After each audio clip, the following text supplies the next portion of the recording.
Hi everyone, I hope you guys are doing well and I hope you guys are staying safe.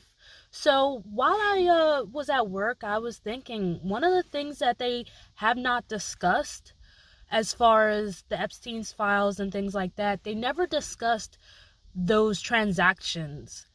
And what I mean is the parents that were also involved. I could not be any one of those parents that could do any of those things for money.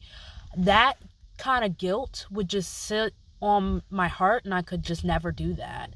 I can't imagine just being like, oh yeah, I'll just take that deal and just go about my day and never think of that child ever again.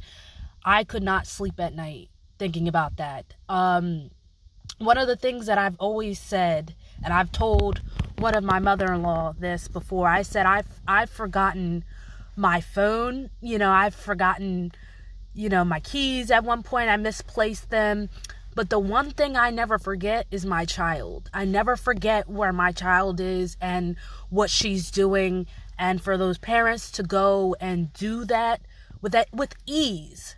There's a saying, as everybody knows, a child deserves a parent, but a parent does not always deserve a child.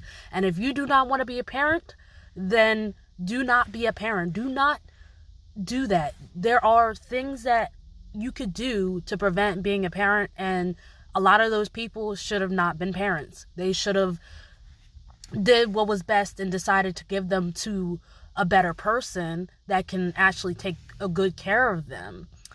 And that's just my perspective on that. I think that there is so much even more that needs to be looked into it, and I think that the government needs to do better. I understand that there's a lot of powerful people and elites that are a part of it, but I don't care.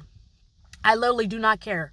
Everybody needs to come down. Every single person. I don't care. If you were on those files, you need to, let